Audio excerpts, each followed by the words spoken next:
Author's Class.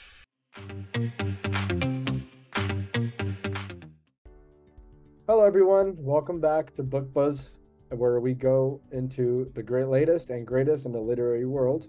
My name is Nick. I'll be your host this evening. We have with us today Harold Weist, the author of the Jade Cross Trilogy, and today we'll be talking about the Jade Cross Book 3 in the trilogy. So, hi Harold, thanks for joining us. Hello, I'm glad to be with you again. Glad to have you again. It's fun. Yeah. So this is exciting. We're coming to the third installment of the trilogy. Can you please tell us just honestly the inspiration for writing the whole Jade Cross trilogy, and then tell us a little bit about what it was like to write this last book? Yeah. Well, it started off. I always would sit down now and then, and I would type out a couple pages of something I learned or an experience I had or something. And there was an experience in Vietnam that I had, and I kept picking at it, and I started expanding it just to make a little story about it. And as I ended up, I had a prologue for book 3. Yeah. Now this prologue is very loosely based on this experience.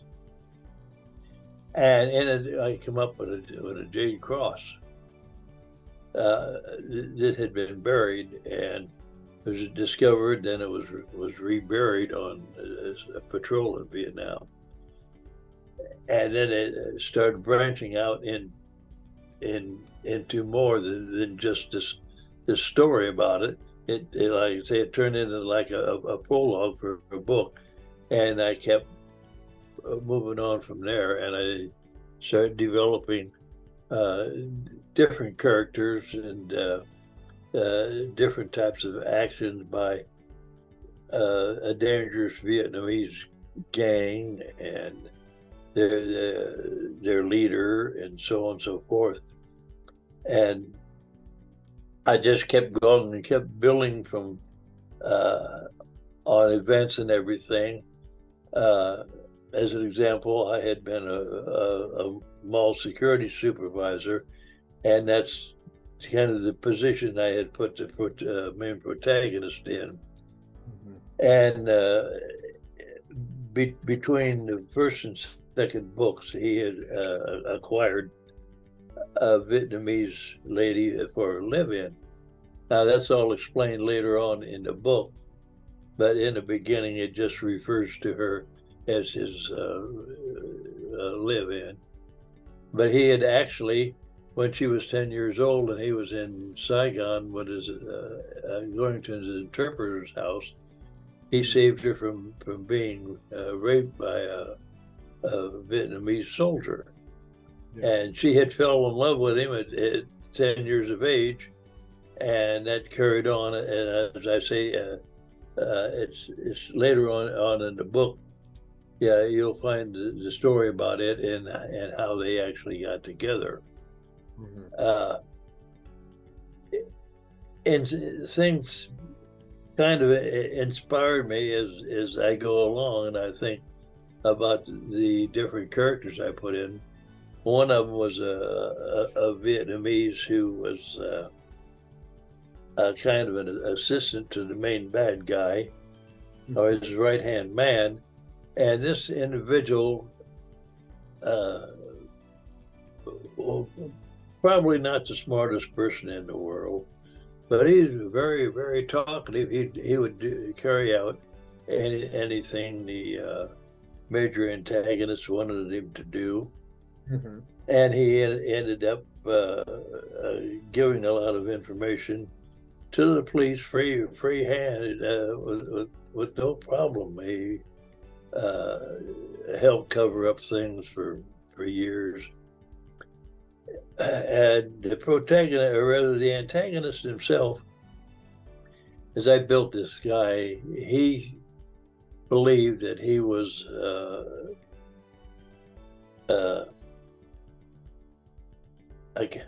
the word is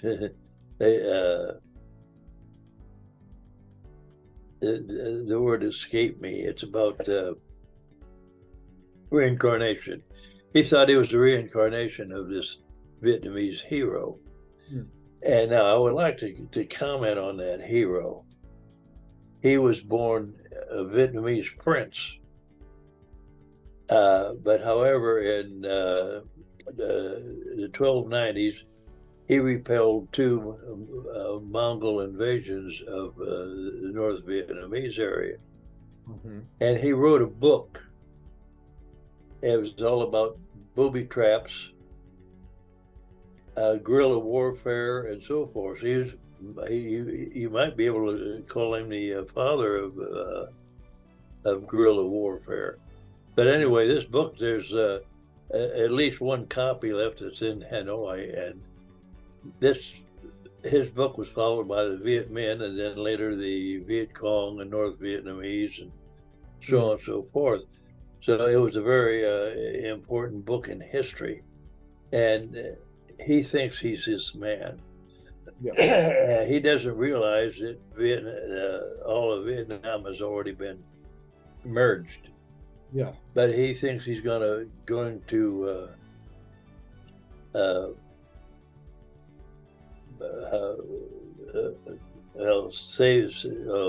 save Vietnam and put the various factions back together as one. And he has an eye for the protagonist, young lady, Vietnamese lady Mai.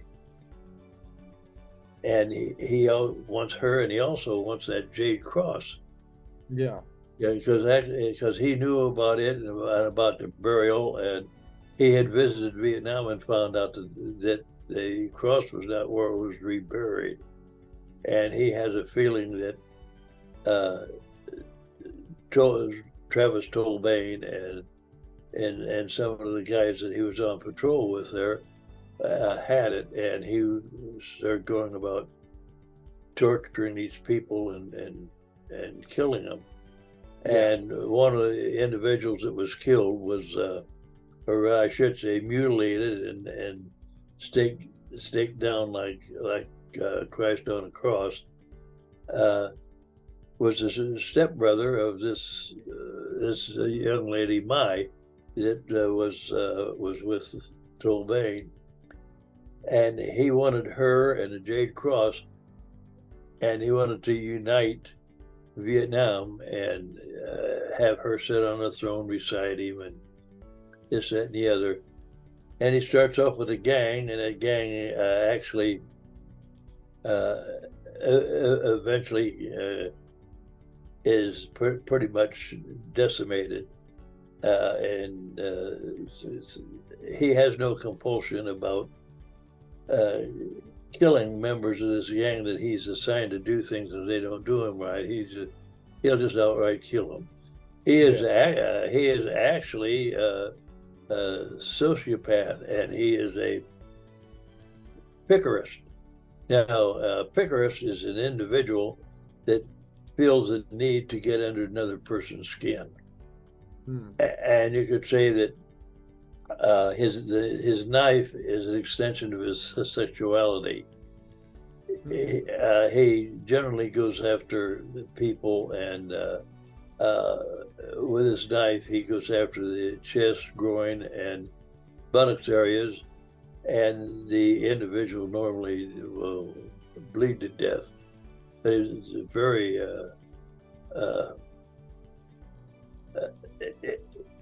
it's a very terrible type of individual, and there's been a lot of serial killers, that are very, very similar to this. They use knives and things to destroy individuals, and that's the kind of person he is. Yeah, that's what I was gonna say. It's actually very reminiscent of a lot of the serial killers, like famous serial killers who use knives. They tend to. So that's actually pretty interesting. I mean, so the antagonist, and tell me if I'm saying the name wrong, Tran Hung Dao, correct? Yeah, Tran Hung Dao, yes. Yeah. So Tran Hung Dao believes that he is like a reincarnated 13th century hero What Yes, yes, but that's not his name. that's the hero. He thinks he's that character, Yeah, but exactly. you'll find out later that he is actually a different person. Yeah. So he thinks that he's Tran Hung Dao. But what Yeah. inspired you to incorporate this element into the plot? Well, it's a place where I actually did a little research online and do a little bit about a killer with a knife. And that's where I discovered a lot of information on piquerists. And I thought it would fit in with this individual. Yeah. Yes. and and he loves to have sex with women and mutilate them and things of this nature. If as you go through the book, you'll see that he doesn't hesitate. He plans these things. It's Mhm. not a spur of the moment, but he actually plans his killings. Yeah. And I know that the book explores themes of identity and like the impact of war. Can you discuss how these themes are woven into the narrative, or do you feel like maybe the antagonist is heavily influenced by these conflicts of Well, it could be because he is an escapee Mhm. from the invasion of the North taking over the South, and he's probably a disturbed individual that actually doesn't realize he's disturbed, and he's not a real incarnation, Yeah. but he believes he is, you know, and yes, some people are like that. He doesn't completely have a split personality like they portray people with two identities and things of that nature. Mhm. It's kind of borderline in there. So how did it seems like you've done a lot of research for this book, uh, both historically and maybe like psychologically. How did you approach this research process for incorporating the historical and cultural elements of the story? Yeah. Well, it's kind of hard to say because things sometimes seem to flow together for me, and I let them flow, and they kind of develop on their own as I create the story.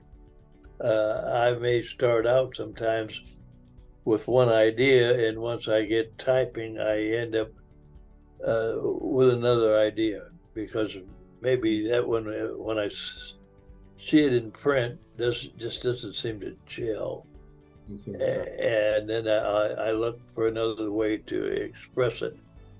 As I say, I do very little research on some things.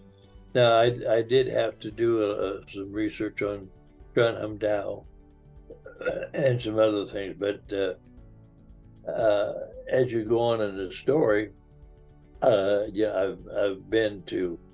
I had a couple tours in Hawaii, so I know a lot about Hawaii.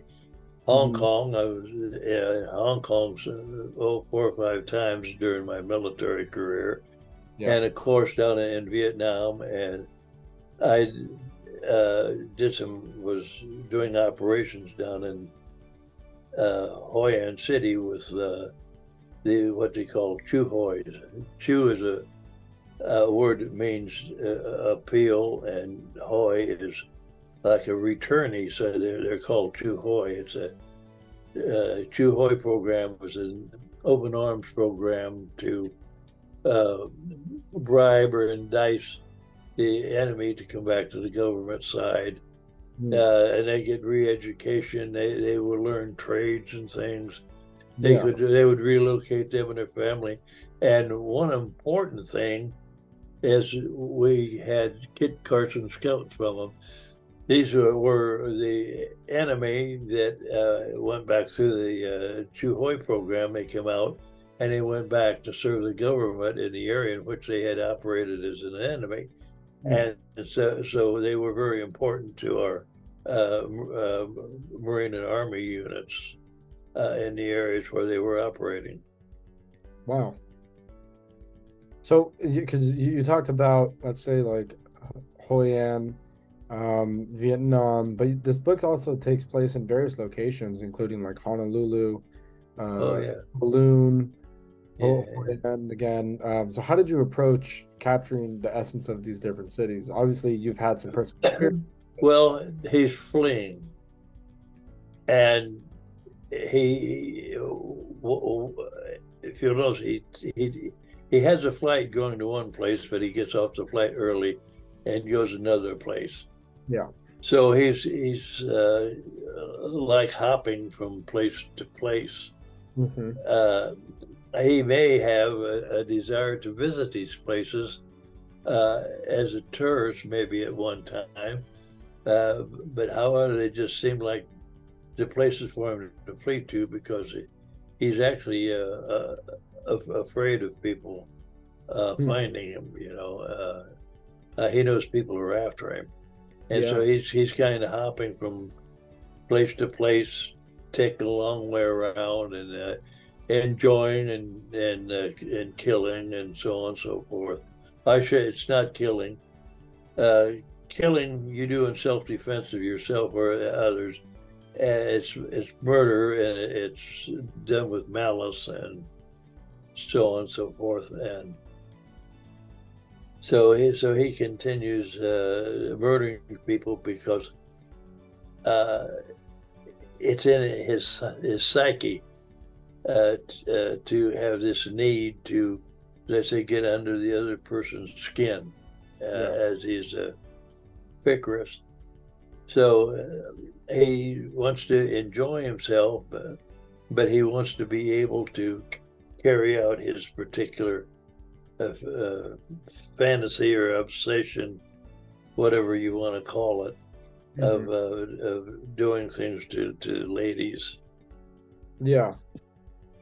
And in contrast of that, right, the protagonist, the great Travis Tolbane, he's a retired Marine. How did you Yeah. ensure that this character's authenticity and experiences were Well, better? it kind of reflects some of mine and the experiences and things of other people in my military occupational specialty, and he's kind of a composite of all of us in a sense, and a very staunch individual believing in right and wrong, and always making the best decision. No. He faces adversity without really losing his composure, and of course until the till the end. But Hmm. but he's the kind of individual you love to have on your side. Yeah. You wouldn't want him as an enemy, but he uh, there's a lot of traits, kind of a long list. I wouldn't I don't have the list right handy here, but he more or less fits all these different qualifications as uh, masculine, Yeah. and but yet he has his own little thing of quips and daydreaming, and uh, he always worries about whether or not ladies can do backflips and things. And of course, he's obsessed with well, not obsessed, but uh, the old Mike Hammer detective series is always in his mind, and Yeah. he has interest with the Raven, so and things of this nature, and he comes up with stupid sayings about certain situations, and like in book two, when they in the beginning when they uh, do in the smash and grab gang, talks to one of his guards, and he calls him Grasshopper, and he goes through a series there, like you might see on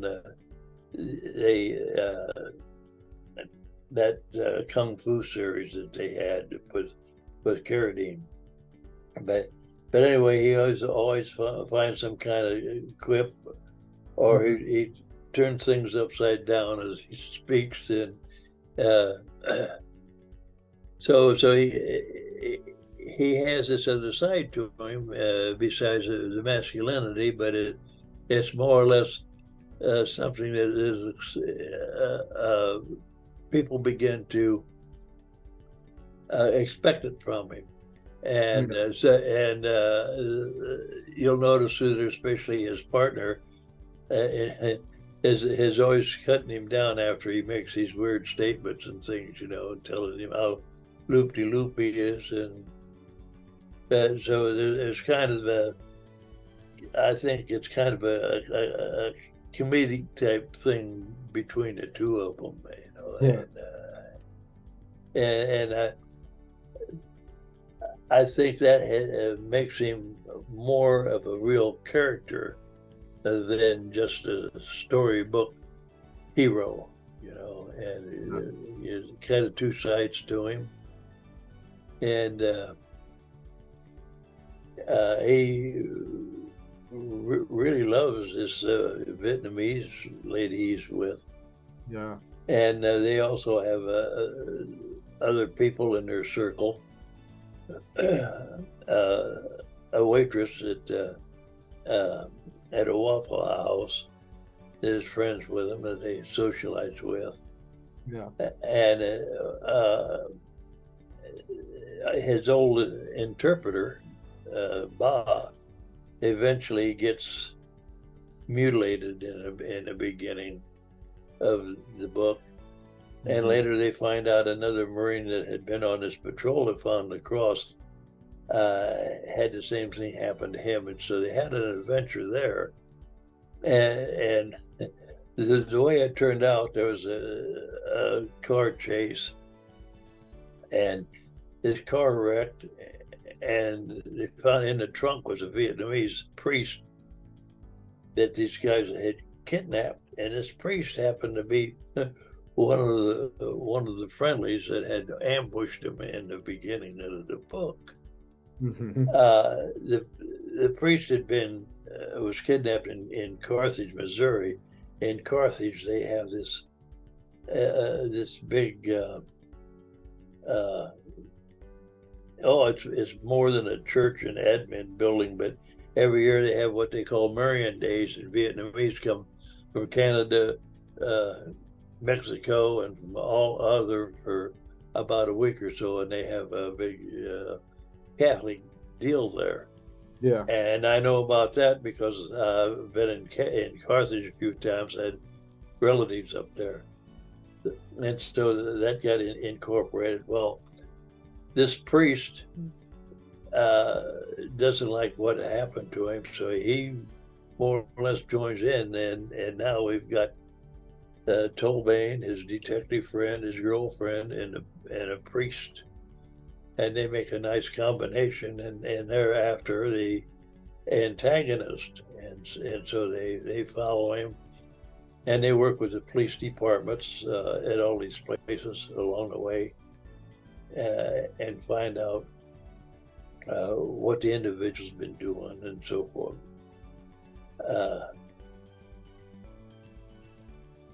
They pretty much meld together. And the priest, see, at times you'd wonder, well, is he really a priest? He, especially at the end, he kind of lets himself go. But Yeah. but So they make a great combination. Yeah, and so can you tell me a little bit about the challenges that you faced while like coming up with the terms of like developing the plot and the characters and how they kind of all intertwine? Well, once I did the prologue for it and I started into the story, I try to feel out what kind of things can I put in there that is not too far off the wall, fit in with the Vietnamese people, and American, the various combinations in there. Yeah. And I had to have bad guys. I had to have bad guys being killed for not carrying out their jobs. And we even had a kidnapping of Tolbane that didn't come out too well for the antagonists. And I say, as I go along, these things just seem to meld together, and a lot of them were no real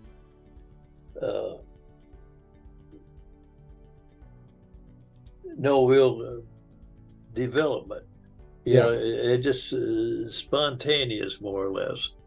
And I think that helps my writing, because if I sit down and I try to plan something, it just doesn't seem to go well. It's like when you daydream. Yeah. You daydream about things it's not normally in your genre, and so I get these feelings, and I try to type them in. If they don't look right, I try to change them around to the point where they make sense. And I've already I remember one time I had just done about 2 paragraphs, and I did a third, and I started a fourth one, and I'm thinking, what's going on here? When I looked it over, the third paragraph I did had nothing to do with the book. You know, and as I say, things can come to me in bunches, you know, and I just try to work them out from there, expand them or shorten them, whatever. Yeah. So that actually goes to my next question. I wanted to ask you, like, were there any like specific scenes or moments in this book that were particularly challenging or maybe even rewarding to write? Well, I think the rewarding part of the book has to be the ending, when the cross is revealed for what it is for that day and that age. And this is just before the turn of the millennium. I think in the respect that the people showed to the cross was something that really needed to be there, and kind of sends a message in a way, because that cross could also represent Christ on the cross to some people. Yeah. So I think that was one of the rewarding scenes. And another was to more or less, when I was developing the prologue, to tweak an incident that I actually had in Vietnam, and that was kind of rewarding to see it in print the way I had tweaked it, and made me think about the reality of what really happened, but kind of give me another perspective of looking at it in a good sense, as opposed to something that never should have happened. And so, as what was one of the more like challenging scenes from this book? Right. I think that the biggest challenge was to create the monster. Yeah. the Tran Hung Dao, and being a piquerist. And it was challenging because there was so much more that I could have put in that it was not nice, and it was a challenge to show how mad he was, and how he uh, actually committed acts on people. I left out sometimes the actual butchering of people, like the two ladies in the Chinese apartment. It was a challenge not to go overboard, and put too much content about what he actually did to those women. And if it was a real life situation, it would be something no one would ever want to look at. I surely no police officer would ever want to walk into a place like that. Oh, excuse me. Yeah. Oh, okay. I'm going to move your visit for tomorrow because I've got to go. Okay. Okay. Okay. All right. I'll see you tomorrow. Okay. Bye-bye. Well, we don't have too many questions here, so we can try to wrap up somewhat soon. I guess can you share some of the personal experiences or struggles you face as an author while working on the Jade Cross trilogy, or just throughout your writing career? Well, it didn't interfere with my daily life or anything that I was volunteering to do with some of the veteran organizations I belong to. As I say, at night, I had sleep problems, so I would sit there in front of the computer and work at it. And I kept it separated from things I did during the day. I would just, I might daydream if I close to taking a nap or something, and I get an idea, and then I wouldn't try to enlarge that idea. I would wait till that night. I would sit down and put it in. They said this didn't really seem to be any complications. Yeah, except, of course, I would get times when there would be what you call writer's block. Yes. I might have to go a few days, maybe even a couple of weeks, before all of a sudden there's an idea there, and it may carry on for 2-3 days, and then things lack off again, and you'll be damned if you could think of anything to write.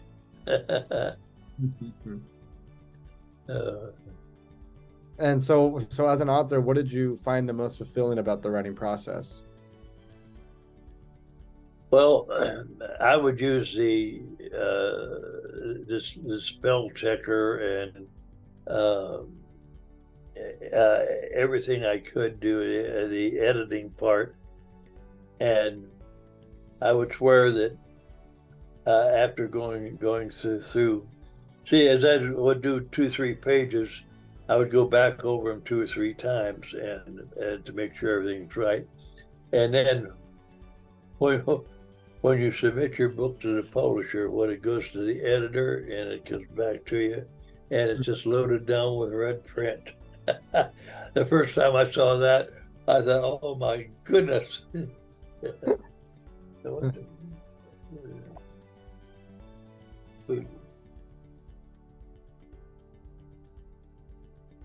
Hello? Hello, yes, hi. You figure you're supposed to be talking with literary people, and they should be able to pick up verbal cues. Yes. But anyway, where were we? you had just answered the question. We can wrap up. I just have 2 more questions for you, really. So I would just like to ask, I guess, two more questions. What do you expect? Uh, what do you want readers to gain from reading the trilogy? Well, there's parts in there that is history. I would like them to see that, and I tried to put some parts in there where they could see how things actually were during the Vietnam conflict or veterans.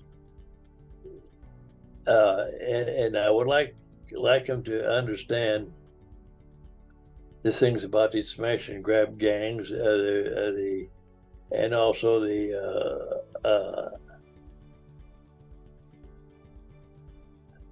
how these Asian gangs work, because there's a lot of Asian gangs in the country. Yeah. And I tried to put a little of a lot of things, and if it causes someone to think about these things, I think that would be good. Because I don't know if they do, but I would like them to, to think about these problems.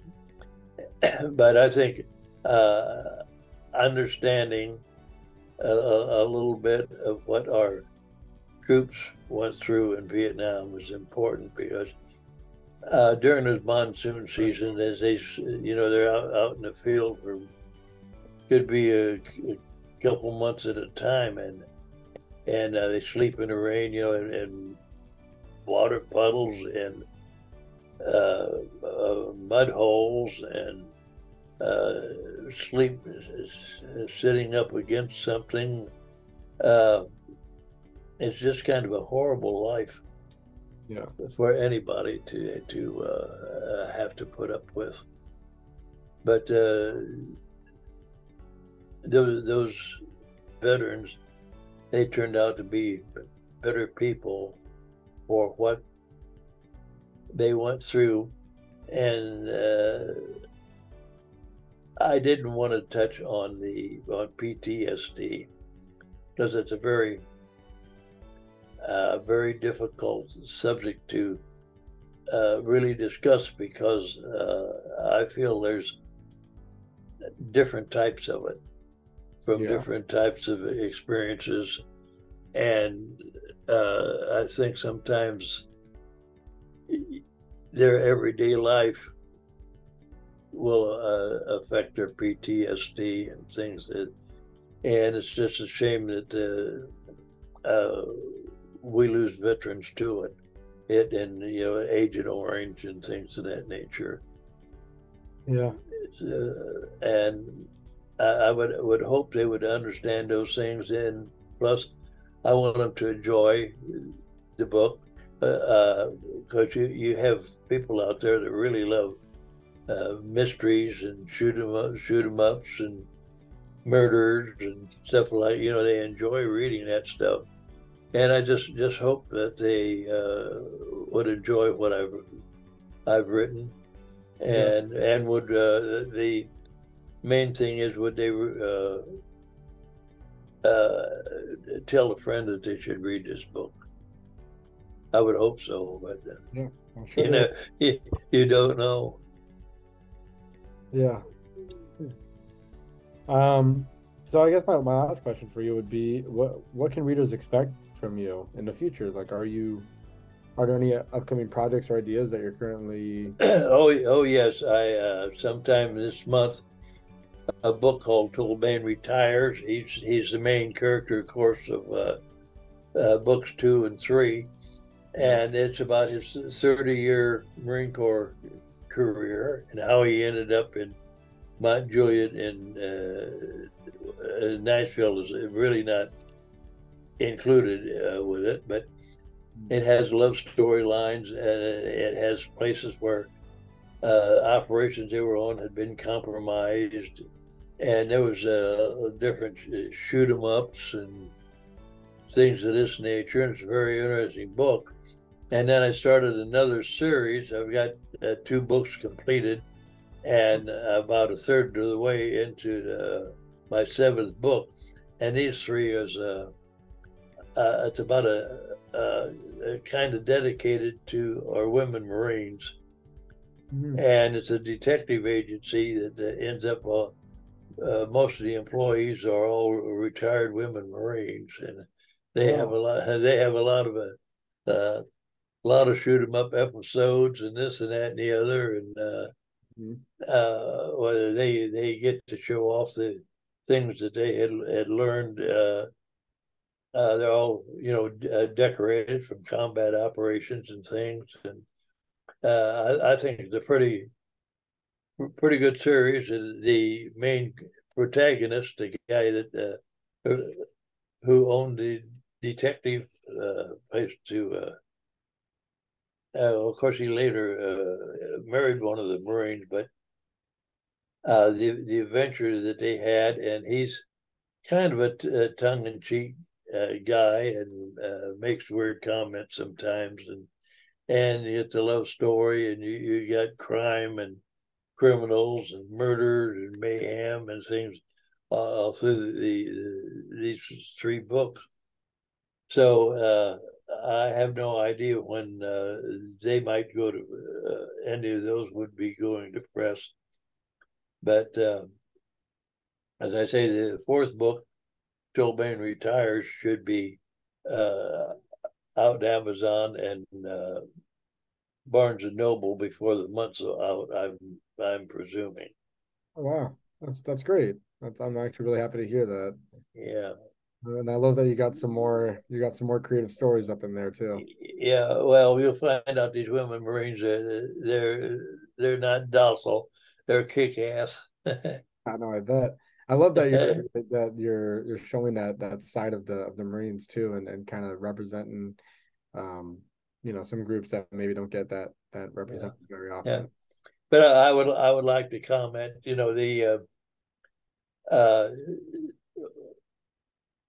when I write basically about Marines, I'm not trying to ignore the Army and the Air Force and all those other organizations, because those people went through the same trials and tribulations, during the Vietnam conflict and everything. Yeah. And there's no disrespect by not putting them in the book. Strictly, I'm a Marine, and the detective was a retired Marine, Mhm. and these women Marines, and the first book is called Sherlock S. His name is Sherlock Spurlock, and his trusted assistant is Watson, who is an oversized uh, Labrador Retriever who slobbers and farts all the time, and but but anyway, there's a lot of serious incidents in the book, Yeah. and a lot of comedy, and of course there has to be some revelry at times, and Yes. Yeah. yeah, yeah.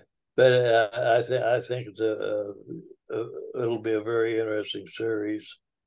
Yeah. But I can't promise when that will be coming out. It might be a couple of years, because I haven't submitted them to for publications yet. But book 4 about Tolbane's life in the military should be going before long out to Amazon and Barnes and Noble.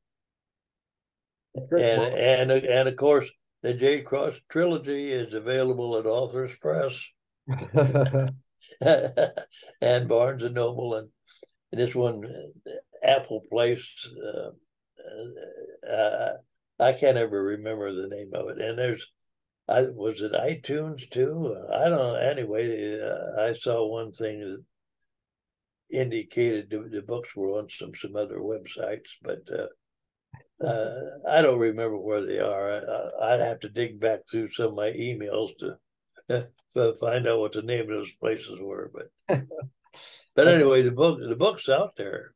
Yeah, no, and we look forward to reading the upcoming books too. Yeah, and I got books at the Frankfurt, Germany book fair, and next month in Manila, the big book fair there. I have books there, and in October I have a book signing Tampa Bay, Florida. All I know is the group is supposed to be like professors and teachers and stuff, and well, I was never a great student. Well, that's good. You're making up for it now with the books, I think. Yeah, oh yeah, I'm trying to. Well, I'll tell you, I've learned a lot of stuff that I should have learned in the third grade English. Well, all right, Harold. Well, so yeah, and you kind of already went over where we could purchase your books. So, listeners, you've heard it. The Cross Trilogy. It's a great read. Has a lot of trials and tribulations and intricacies, and it's just all around a well-rounded book with a lot of adventure, love, and history, and a lot to learn. Harold Weist, this is our author. Thank you so much for the interview. Oh, you're welcome. Thank you so much for your time, and for those who are interested in this trilogy and the fourth book coming out soon, you can find that on Amazon, Barnes and Noble, and Authors Press. Thank you so much, Harold. And I guess my last question would be, working with Authors Press, is there any, how would you recommend it to I would recommend it highly to new authors. They're honest and above board. They know how to plan out a future for your book distributions and things, and they're a cut above some of these fly-by-night groups that all they want to do is take your money. But I think Authors Press is the way to go. Awesome. Well, that's quite the endorsement. Thank you, Harold. And once again, this was the Jade Cross, Book 3, part of the Jade Cross trilogy. And so for those who are interested, once again, you can find it on Amazon, Barnes & Noble, and Authors Press. This has been Nick, your host, and my special guest, Harold. Thank you so much. It's been an honor, and we'll see you next time, hopefully with that fourth book. Okie dokie. Yeah, I think everything's hunky-dory the way it's going with Authors Press.